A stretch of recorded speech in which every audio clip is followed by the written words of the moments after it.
வணக்கம் தலைமையிலே. ஒரு போர் விமானம் பறக்க உந்து சக்தி எவ்வளவு முக்கியம்? உந்து சக்தினா என்ன?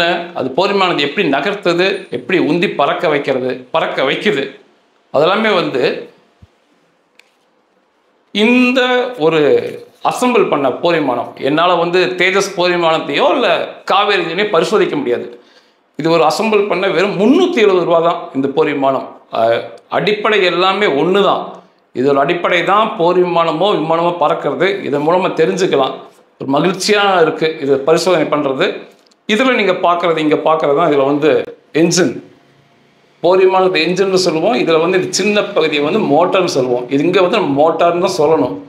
போர் விமானத்தை ஏன் என்ஜின்னு சொல்கிறோம்னா அதில் எரிபொருள் சேர்க்கப்படுது. இன்னும் பிரம்மாண்டமாக மாறினாலும் என்ஜின்னு சொல்லுவோம். இந்த சின்ன மோட்டார் இதை பறக்க வைக்குமா, இதை தள்ளுமா? இதில் பார்த்தீங்கன்னா உங்களுக்கு சக்கரம்லாம் கிடையாது. இது தரையில் ஒரு வேளை நகர்ந்து போச்சுன்னா உந்து சக்தி நிரூபிக்கும், பறந்தாலும் உந்து சக்தி நிரூபிக்கும்.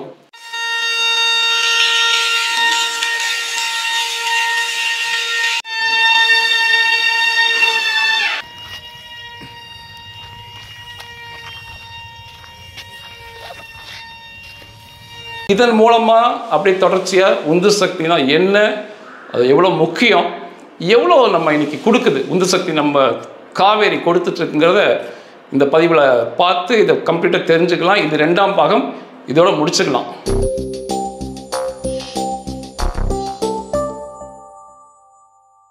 ஒரு போர் விமானம் எதோட அடிப்படையில், எந்த அடிப்படை விதியில் பறக்குதுன்னா நியூட்டனின் 3வது விதிகளின் அடிப்படையில் தான் போர் விமானம் பறக்கும்.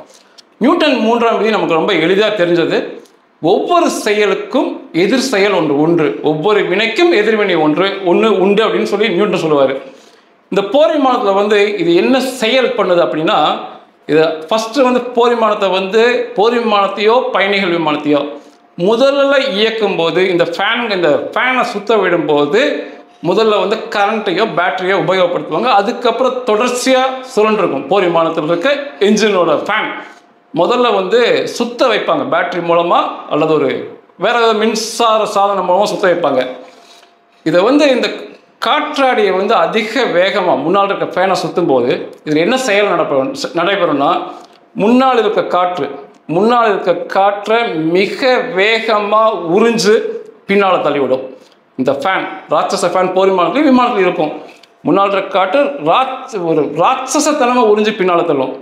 எவ்வளோ சொல்கிறாங்க அப்படின்னா, ஒரு நொடிக்கு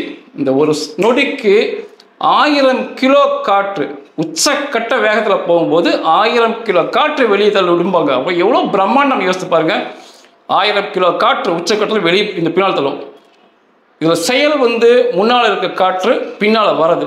இதுக்கு எதிர் செயல் பின்னால் சென்ற காற்று அதுக்கு எதிர் செயலாக எந்த என்ஜின் அந்த காற்றை பின்னால் தள்ளிச்சோ அந்த என்ஜினையும் அதில் இணைக்கப்பட்டிருக்கிற போர் விமானத்தை முன்னால் தள்ளி விடுது. அவ்வளோதான். இதில் செயல் அப்படின்னா, காற்று முன்னால் இருக்க காற்று அதிவேகமாக நொடிக்கு 1000 கிலோ என்ற அடிப்படையில் பின்னோக்கி தள்ளப்படுது. எதிர் செயல் பின்னால் போன காற்று அந்த எந்த என்ஜின் பின்னால் தள்ளிச்சோ அந்த என்ஜினையும் அதில் இணைக்கப்பட்டிருக்கிற போர் விமானத்தை முன்னோக்கி தள்ளி விடுது. அவ்வளோதான். இதில் இன்னும் நிறைய கற்றுக்கலாம். இது ஒரு இந்த ஃபேன்லாம் பார்த்தீங்கன்னா ஒரு மாதிரி ஒரு வித்தியாசமான கோணத்தில் இருக்கும். அந்த வித்தியாசமான கோணத்தில் இருக்கிறனால தான் காற்று பின்னோக்கி இழுக்கப்படுது. இதே நான் ஃபேனை தலைகீழ மாட்டினா நிச்சயம் பறக்காது, நிச்சயம் நகராது.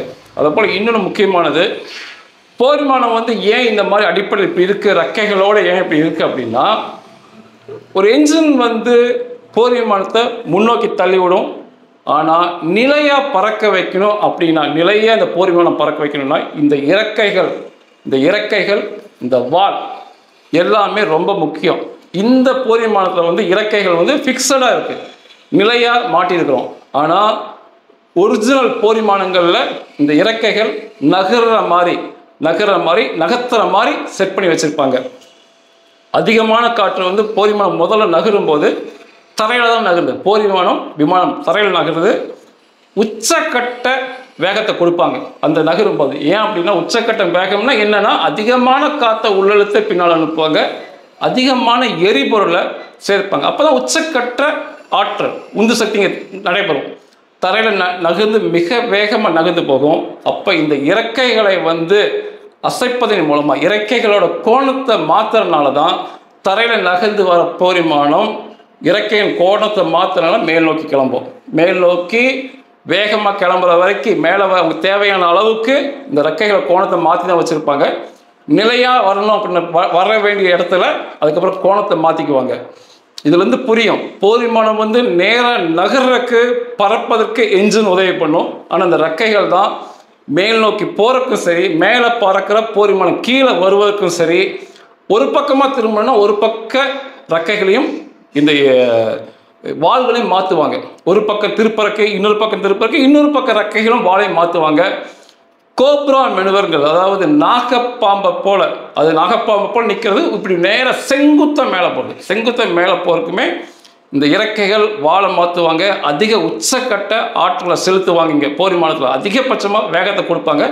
அப்போ தான் அந்த கோப்ரா மெனுவர் மேலே போகிறது, செங்குத்தாக கீழே வர்றது, போர் விமானத்தை கீழே இறக்குறது, மேலே ஏற்றுறதுக்கு எல்லாமே என்ஜின் இயங்கினாலும் இந்த இறக்கைகளும் பின்னால் இருக்க இறக்கைகளும் வாழும் தான் அடிப்படை. இதில் நகர்த்துற மூலமாக கோணத்தை மாற்றுற மூலமாக தான் பறக்குது, கீழே இறங்குது, திரும்புது, குட்டிகரணம் போகிறது, எல்லாமே அப்படி தான் செயல்படும்.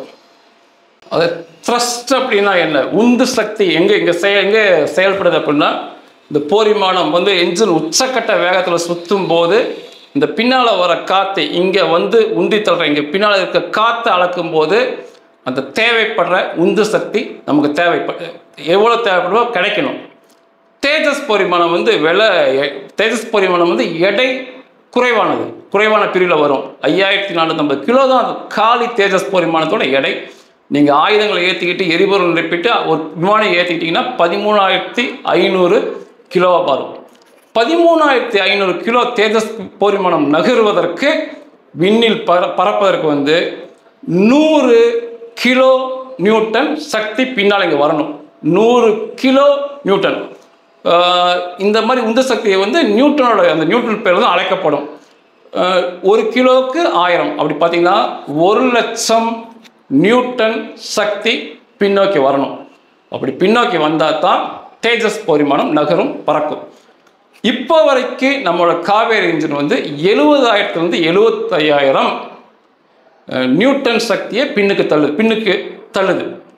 75,000, இன்னும் 25,000 இல்லை 20,000 பிடிச்சா கூட போதும், நகர்த்திரும், பறந்துடும். இப்போ அதை நோக்கி ஆராய்ச்சி பண்ணிட்டு இருக்காங்க. கீழே வந்து 75,000 நியூட்டன் சக்தி காவேரி இன்ஜின் கொடுத்துக்கிட்டு இருக்கு. மேலே பறக்கும்போது காற்று கம்மியாகும். அதுக்காக வந்து ரஷ்யாவில் கொடுத்து அதை செக் பண்ணிட்டு இருக்காங்க. அதனால தான் இப்போ நம்ம தேஜஸ் போர் விமானம் தற்சமயம் வந்து அமெரிக்காவுடைய GE F414 இன்ஜினை போட்டுக்கிட்டு இருக்கோம். இப்போ உங்களுக்கு புரிஞ்சிருக்குன்னு நினைக்கிறேன். இன்னும் ஒரு 25,000 75,000 கொடுக்குற காவேரி வந்து இன்னும் 25,000 சேர்த்து கொடுக்கும்போது ஜம்முன்னு மேலே பறந்துடும். GE F414 வந்து 98,000 நியூட்டன் சக்தியை பின்னுக்கு தருவோம். அது தாராளமாக போதுமானது. அதனால் நம்ம இப்போ அமெரிக்காட்டிலேருந்து GE வாங்கிக்கிட்டு இருக்கிறோம்.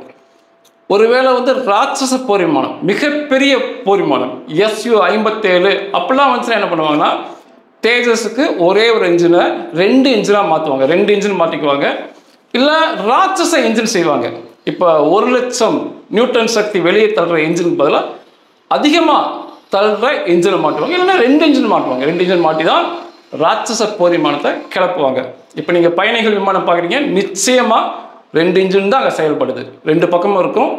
இன்னும் பிரம்மாண்டமான விமானங்கள் மாறும்போது 4 என்ஜின் செயல்படும், 6 என்ஜின் செயல்படும்.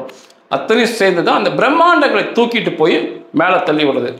ஆக மொத்தம் இன்னைக்கு வந்து நம்முடைய காவேரி இன்ஜின் வந்து 75,000 நியூட்டன் சக்தியை பின்னுக்கு தள்ளிட்டு இருக்கு. இன்னும் கொஞ்சம் தான், 20,000 தான் எட்டி பிடிச்சிருவாங்க. அதனால தான் நம்ம வந்து அமெரிக்காவிலேருந்து வாங்க 98,000 நியூட்டன் சக்தியை கொடுக்கறதுனால அதை அமெரிக்க இன்ஜினை பொருத்திக்கிட்டு இருக்கிறோம். ஏன் இந்த போர் விமானம் வந்து வளிமண்டல காற்றிலே செயல்படுது, ஏன் வந்து அந்த போர் விமானத்துக்கு வந்து எரிபொருளாக சேர்த்துறாங்கன்னா, இது வந்து கண்டுபிடிச்சவங்க சொல்கிறாங்க, நம்ம பின்பற்றிக்கிட்டே இருக்கிறோம். அவன் சொல்கிறான், நம்ம கேட்குறோம். ஒருவேளை இப்போ நீங்கள் கண்ணு முன்னால் பார்த்தீங்க, இந்த சராசரி இந்த குட்டி போர் விமானம் இங்கே இருக்க காற்று குளிர்ந்த காற்றில் தான் பறந்துச்சு. அவங்க சொல்கிறாங்க, ஒருவேளை மாற்று சிந்தனையில் நீங்கள் கண்டுபிடிச்சிங்கன்னா போர் விமானமோ விமானமோ லாரியோ நகருக்கு எரிபொருளே தேவையில்லை. மாற்று சிந்தனையில் இருக்கின்ற காற்றை வச்சு நகர்த்துறக்கோ பறக்கிறக்கோ நீங்கள் கண்டுபிடிச்சிங்கன்னா இப்போ நம்ம கேட்டுட்ருக்கோம். அதனால தான் அந்த என்ஜின் மாபெரும் பிரம்மாண்டமாக மாறுது. போர் விமானத்தோட என்ஜின், போர் விமானத்து என்ஜின் வந்து பொதுவாக வந்து 5 பாகங்கள், முக்கியமான பாகங்கள் சொல்லுவாங்க. முன்னால் இருக்க நீங்கள் பார்ப்பீங்க ராட்சச ஃபேன், ஏர் சக்கிங் ஃபேன், ஏர் இன்டாக்ட் ஃபேன் பாங்க. ஏரை காற்றை உறிஞ்சி பின்னால் தள்ளக்கூடிய ஃபேன் முன்னால் மாட்டியிருப்பாங்க. உச்சக்கட்ட வேகத்தில் சுழலும் போது அது வந்து ஒரு நொடிக்கு 1000 கிலோ காற்றை பின்னுக்கு தள்ளும். அதுதான் ஃபஸ்ட்டு பாகம். இரண்டாவது கம்ப்ரஸர் அப்படிம்பாங்க.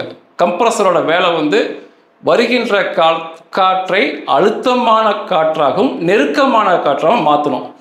எதுக்கு அழுத்தமான காற்றாக மாற்றுறாங்க அப்படின்னா, நீங்கள் வந்து ஒரு தண்ணி டியூப் வந்து கையில் பிடிச்சிருக்கீங்க, தண்ணி அடிக்கிறீங்க, டியூபை சும்மா கையில் பிடிச்சிருந்தீங்கன்னா தண்ணி வந்து ஒரு கொஞ்சம் தூரத்தில் விடுகும். அதே அந்த டியூபை வந்து நெருக்கி அழுத்தி பிடிச்சிங்கன்னா அது ரொம்ப தொலைவில் ப்ரெஷராக அழுத்தமாக வெக போகும். அதே தான் இதுக்கூட அடிப்படை. அழுத்தம் அதுக்காக தான் பண்ணுறாங்க. டியூப் அதே வந்த தண்ணி ஒரே தண்ணி தான். அந்த தண்ணி டியூப்பில் பிடிச்சி சும்மா விழுந்துச்சு அப்படின்னா பக்கத்தில் தான் விழுகும்.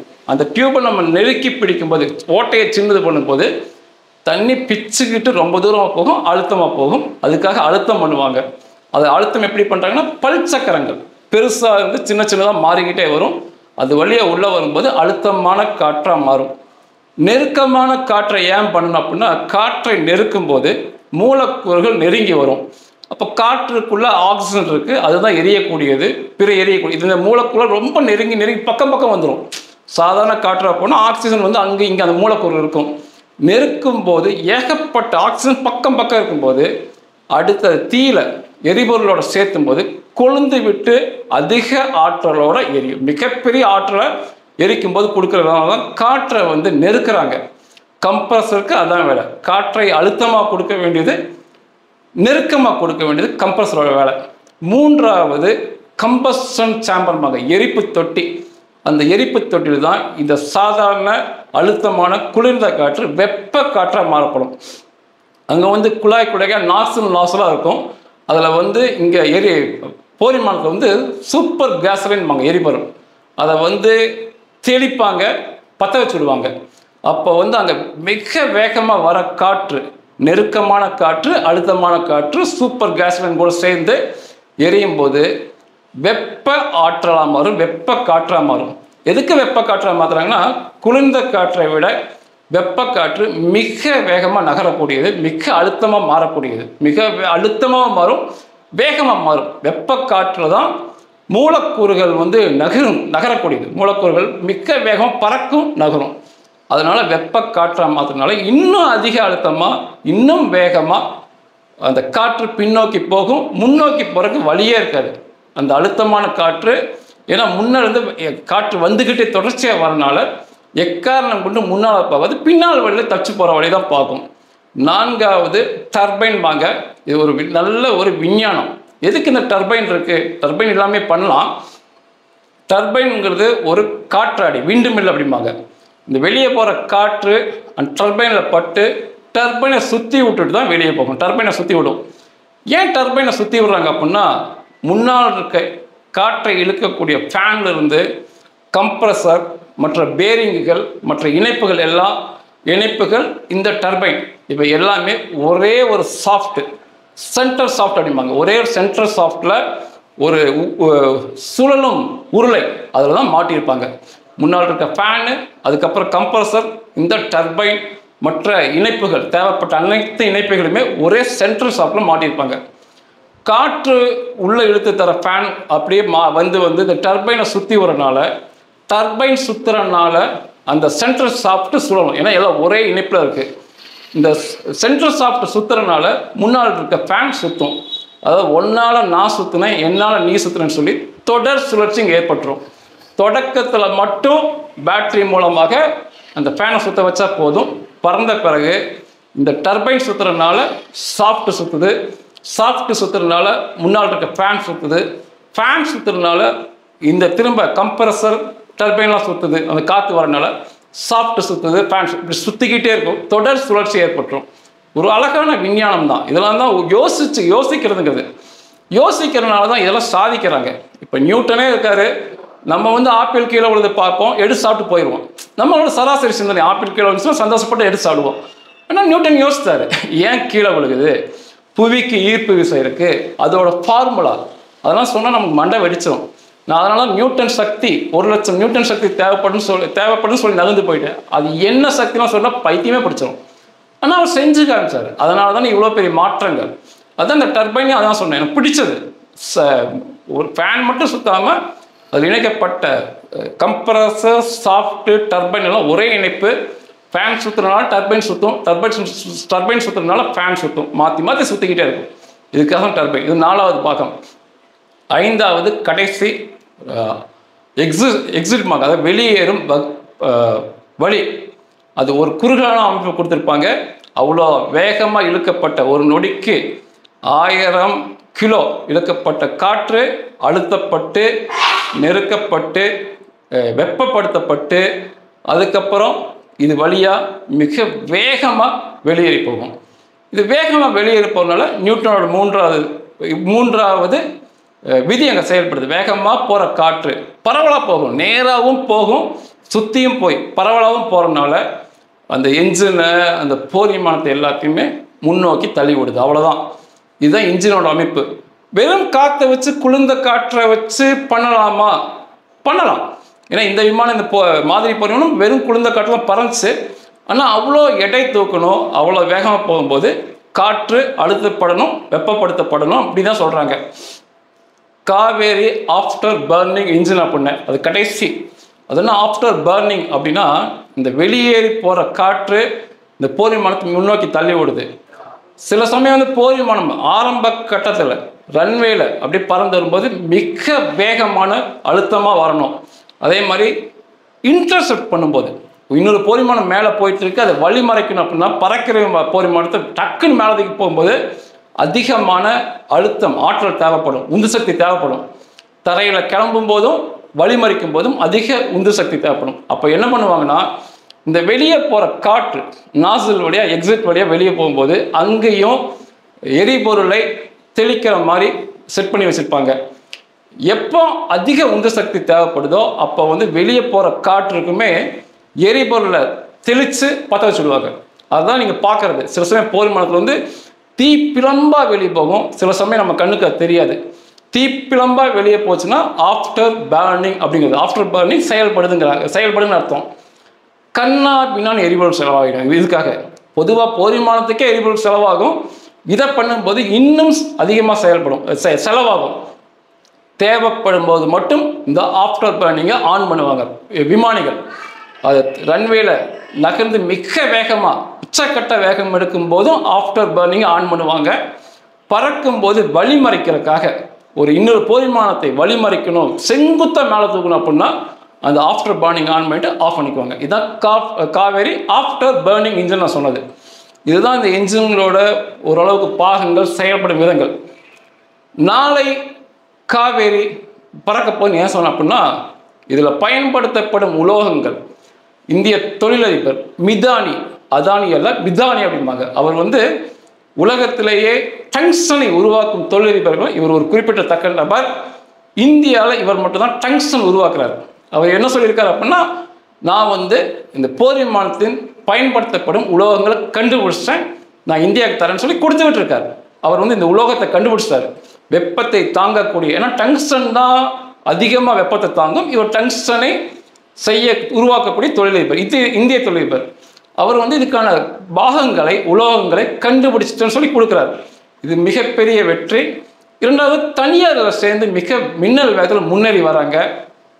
கோத்ரேஜ் நிறுவனம் வந்து இதில் ஆராய்ச்சியில் ஈடுபட்டு அவங்க வந்து போர் விமான என்ஜின் செஞ்சே கொடுத்தாங்க. அந்த போர் விமானத்து என்ஜின் வந்து பின்னாடி வந்து 45,000 50,000 கிலோ நியூட்டன் சக்தியை வெளிப்படுத்துது. அதாவது 50,000.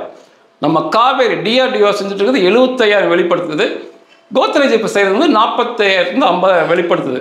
தொடக்கத்தில் ஆரம்ப காலத்தில் கோத்ரேஜ் செய்கிறது இன்னும் முன்னேறி போயிட்டு இருக்காங்க. அப்போ இதை வச்சு என்ன பண்ணலான்னா, தேஜஸ் மாதிரி பாதி எடையில் இருக்கிற மிகப்பெரிய ட்ரோன், ராட்சச ட்ரோனில் இந்த கோத்ரேஜ் இன்ஜினை பயன்படுத்தலாம். மிகப்பெரிய தாக்குதல் நடத்தலாம். அதுக்கு பயன்படும். கோத்ரேஜ் இன்னும் முன்னேறி மேலே வந்துட்டு இருக்காங்க. அதனால தான் சொன்னேன், மிதானி சொன்னது, கோத்ரேஜ் வெற்றி பெற்றது, டிஆர்டிஓ வெற்றி பெற்று போயிட்டு இருக்கிறது தான். நாளை நிச்சயம் தேஜஸ் போர் விமானமும் அதில் பொருத்தப்பட்டிருக்க என்ஜின் காவேரியும் நாளைக்கு நான் பறக்கும்னு சொன்னது. இது வந்து மிதானியோ இல்லை வடக்கு தொலைவிலோ டிஆர்டிஓ தான் செய்யணும்னு அவசியமே இல்லை. நான் இதை பதிவு பண்ணுறதெல்லாம் வந்து நீங்களும் நம்ம தமிழ்நாட்டிலையும் செய்யலாம். இது அடிப்படை இவ்வளோ தான். நான் வந்து வெளிநாட்டில் பார்க்கும்போது ஒரு பட்டணம் மாதிரி வச்சுக்கிட்டு அந்த போர் விமானம் செய்வாங்க. நான் இஸ்ரேலில் இருக்கும்போது அப்புறம் பார்த்துருக்கேன். இப்போவும் கூட பார்த்தீங்கன்னா ஒரு பட்டறை போன்ற அமைப்பில் தான் இதெல்லாம் சோதனை பண்ணிட்டு இருப்பாங்க. போர் விமானத்தோட என்ஜின்லாம் இங்கேயும் செய்யலாம், தமிழ்நாட்டிலையும் செய்யலாம், நீங்கள் நிச்சயமாக செய்யலாம். ஒரு மாற்று சிந்தனை தேவைப்படும், முயற்சி தேவைப்படும். முடியாதுங்கிறது எதுவுமே கிடையாது. ஒரு போர் விமான என்ஜின் விலை, ரஃபேல் போர் விமான என்ஜின் விலை 350 கோடி ரூபாய். யோசிச்சுங்க, அந்த என்ஜினில் என்ன இருக்குது? 350 கோடி ரூபாய். அவ்வளோ பெரிய லாரி, அதோட என்ஜின், டயர் எல்லாமே சேர்த்து வெறும் 7 லட்சம் தான் வரும். இது 350 கோடி ரூபாய். தமிழக மக்கள் இங்கேயுமே தொழிலதிபர் உருவாகணும், இதை செய்யணுங்கிறது ஆசை. நாளை நிச்சயம் விண்ணில் வந்து மிக விரைவில் நம்ம தேஜஸ் போர் விமானம் நமது காவேரி என்ஜினோட பறக்கும்.